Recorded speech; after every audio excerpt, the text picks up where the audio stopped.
Hello and welcome back to Forza Horizon 5, another Group A rally build. We are not using the Huracan Super Trofeo Evo because that would be extremely overpowered. It's also an S2 class. It violates a few of the rules that we have, to say it lightly. Although it would absolutely blitz the Tirana, that can be assured. No, instead we're going to be using the auction house. Because why not? I did the wheel spins last time. I wanted to do something different for the 20th running. We're not going to end it at 20 like we'd have with the previous because Motorsport is coming out within a month and a half and there's not enough time to make a new series. Plus I want to get some of the launches out of the way, but I haven't unlocked all the launches yet, so in the meantime, we're going to do the auction house, and there's 3 rules. 1, it has to be able to actually fit within the PI. You can't buy this and say, oh, it's going to be a run car. It has to actually be able to fit within the regulations. 2, it has to be something we haven't run before in any of our previous series. And 3, I don't want it to spend like 15 million credits. I want it to be a reasonably priced vehicle, ideally. Okay, alright, great. With those rules out of the way, let's actually buy ourselves a car. Anything goes. 1, 2, 3, 4... 21, 22, 23. Okay. I'm not going to spend $500,000 on that because I already have one, so I'm just going to use the one from my garage. But a Supra. It is a Supra, alright. That can have a stupid body kit, if I recall. Okay, Toyota Supra Mark IV. Not the welcome pack, not the cheaty welcome pack. We're going to use the OG Supra. Luckily I have a completely stock one here, as it turns out.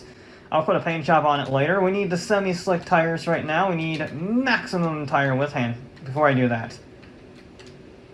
Yes! Stupid body kit for the win. Stupid body kit with a stupid wing. I mean, what in the Sam hell is that thing? It's ridiculous. I didn't think the Forza Aero could be topped, but that tops it. That is for sure.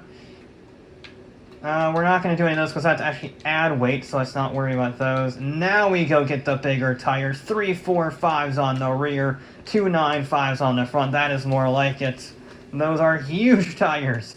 We don't have a huge amount of PI to play around with, and we are relatively heavy. So that's not ideal. The weight is going to be an issue. I say weight, it's going to be about 2,800. Damn, I'm good. 2820 on the dot. That is, I'll take that. We're going to go with a... What are my shift times like? So you're just... We'll go with the sport transmission. Gives us an extra PI to play about with. We're also going to put an... I quite like the clutch, to be honest. The shift time is pretty good, and it's a little bit lighter, so we'll put the clutch in. If it seems like we're not getting anywhere significant, I'll take it out a little bit, but I do want it at the end of the day. So we're not going to get a huge amount of horsepower, if I'm honest. So we're going to take you off. And then, but you on? Yes. That makes it a little lighter and a little more powerful. That is good. That's what we want. We can do that. And what I'm going to do is I'm going to go here, put the clutch on sport, put you on race, and then can I sneak a flywheel? I can sneak a flywheel. We are exactly 2,700 pounds on the dot with 383 horsepower and 377 torque. It's lighter than I thought, 2,700 pounds. It took a lot of weight out after the weight reduction from the air intake and the exhaust. That helped a lot. And we have huge semi-slick tires, and we have a huge body kit with a lot of aero. So I think this might actually be relatively good. The Cyberpunk Scaffolding Supra is going to have to beat the Holden Tirana at 240.2. It's held on for a little while now at the top of the table over there. Then it's got the Alpine, then the Honda, then the MR2, and the Coronet. I don't know where this is going to finish, in all honesty. I think it's going to be I think a low 242, I think, is easily achievable. On paper, with the specs that this has, I think that's an easily achievable benchmark. We shall see. The concern, I guess, is that it's too underpowered for its weight, because vehicles like the CRX, vehicles like the MR2, they didn't have a lot of horsepower, but they also weighed almost 1,000 pounds less than this. Ugh. So even then, the power to weight ratio is pretty good, and this is, it's good. It's a little bit worse off than the Coronet. So it's okay. The Coronet did pretty good. It's in 5th right now, which is, yeah, 5th. So I'm not going to say it's a bad car. It took way too much speed into there. I forgot it doesn't have front aero. Obviously, bigger tires are quite nice, but front aero is also quite nice. But I think this might just be too average overall. There's sometimes vehicles are just too average in every category, and they sort of fall by the wayside, not necessarily because they're bad to drive or they're horrifically slow or because they're understeer. They just are lacking a little bit of pace everywhere. I'm hoping this is not one of those instances. I'm also hoping that taking the body kit wasn't a mistake, because we don't have a lot of power. Yeah, of course I'm only thinking about this after I built the car, but I might not need the super huge tires that the body kit provides. Yes, it'll provide a lot more grip, but it only has 380 horsepower. We're not going to be spinning the wheels a whole lot. And I feel like maybe sacrificing the front aero wasn't worth it. We'll have to see based on the time. Obviously, the time will be the judger of this build. That is going to be lingering in the back of my head, though, whether or not I should have stuck with front aero and no body kit, or massive tires but no front aero. Gear ratios are kind of wonky for this middle section, I'm not going to lie. It wants to be into 1st, but obviously it buzzes the limiter as soon as you exit there. So we shall see. It's not going to be a great run, this one. We've had it's been sloppy, it's been scruffy, it's been what an opening first run would expect to be. It doesn't feel fast, I'll put it that way. It doesn't feel particularly quick. So we shall see the tail of the tape. It is horrifically slow in a straight line, 134. And it's actually a pretty good time, a 244. Should have been a 243, but I didn't bugger up the last corner like an idiot. So I think I can shave at least 1.5 seconds off, which would put it squarely in the 242s. Okay, I'm digging it. It's not perfect. I don't think it's going to win. I'm not going to shave off 4 seconds. But definitely a solid competitor, I think. Our solid competitor is going to have to get a clean run, though, which shouldn't be hard, except for the fact that I am pushing like a bugger, because this is going to be all about corner speed. It doesn't have a lot of acceleration, certainly doesn't have any straight line speed. So we have to use those massive tires to its utmost limit, basically. Kind of like that, only without the slide.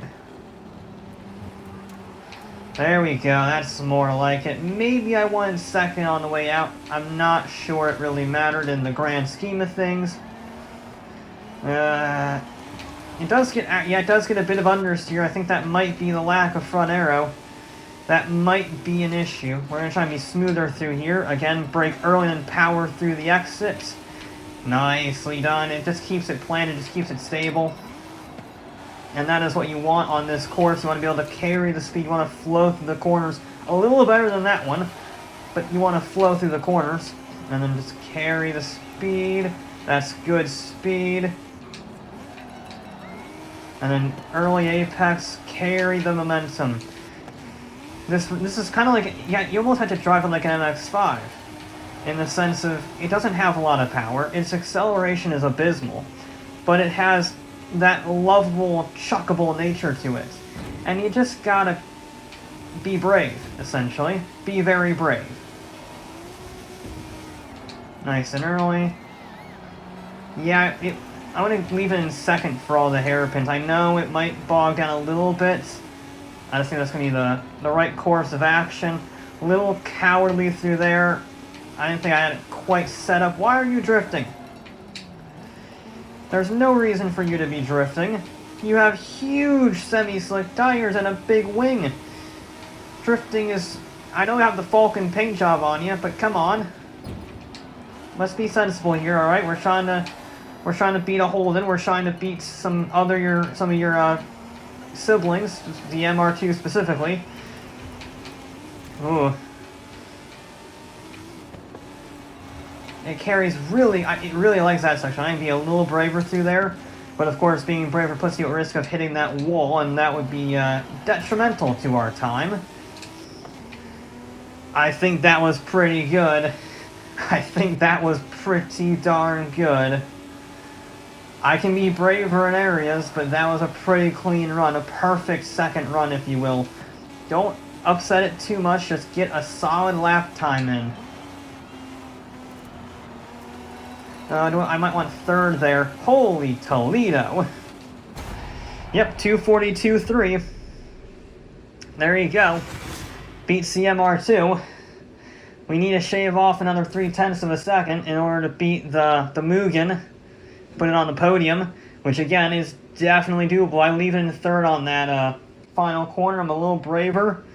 We can definitely get into the 242s, maybe in the 241s if I get a truly perfect run.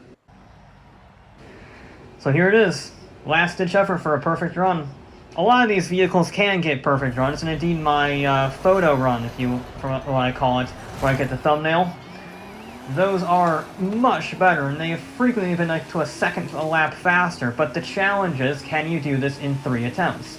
Because if you have endless attempts, then of course, you're going to be so much faster than everything else.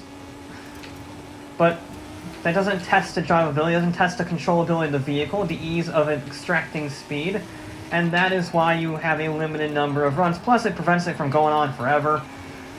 So, this is it. This is the last attempt. I've been really aggressive so far, but you also have to be wary about not being too aggressive. Carry again, mega speed on the exit, almost a little too much speed. But we made it stick, just about. And the nice thing about big tires is they help a little bit on the dirt, even if that's not technically how physics works. Almost a little bit of understeer there. 110 into the braking zone. Nice and easy. Okay. Just be aggressive. Be maximum attack. No hole. We got our clean run out of the way. And now we go for broke. And I've been doing that so far. This has been it feels like a mega run. Sometimes that means you're overdriving the vehicle and you just don't realize it. But it feels mega so far. Alright. Oh, that's good speed for their 79 miles an hour through that corner is mega. It's up there with the fastest time. Of course, that's a little late on the brakes. I didn't lock up, which is good, but I missed the apex by a country mile. Now that's a lockup, Like I said, I'm trying to be as brave as I dare, and I just locked it up a bit on the landing. I tried to hit the brakes as soon as I landed, and you can get it right sometimes, but other times, oy vey. Other times it just is a little too much too late. And it just skids on landing because you have the extra force of the vehicle applied to the wheels and you're trying to hit the brakes. So you try to get it right. I think that ruined my run. I think it was on for a pretty good time until that braking zone. We'll see. But I think I might have buggered it there, well and truly. And now get on the power. Leave it in third. It's a 242.0. Is it enough? Is it enough? No! It did cost me my podium, you bastard. Ah, I knew it. I could feel it. It went faster, but that's easily a 241 car. That is it's not going to beat the Alpine or the Tirana, but that is a 241 car. I'm curious what it would do without the body kit, and you put the front arrow on it, and it can turn in even more. Because I don't think I'll have traction issues. Well, even with the, because it had 285s on the front and probably, 315s on the rear without the body kit. So I don't think we have traction issues. I think it's just the front arrow would be a little better turning. So I'm curious how that would fare. But as it stands right now, a 4th place is nothing to sneeze at. Should have been a 3rd, but I buggered it like an idiot. So yeah, it's faster than the MR2. It's faster than the Coronet, slower than the top 3 there. Nothing in the 241s though yet. Nothing in the 241s. We've done 20 vehicles, and not a single one has gotten a 241, which is weird to have such a spread between 2nd and 3rd.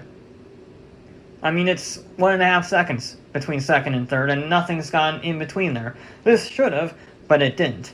Very, very interesting. Solid car. Did pretty good. Much better than the modern cars we've seen, like the Golf and the Lexus and the Cadillac and the Corvette. So it is the best of the modern era.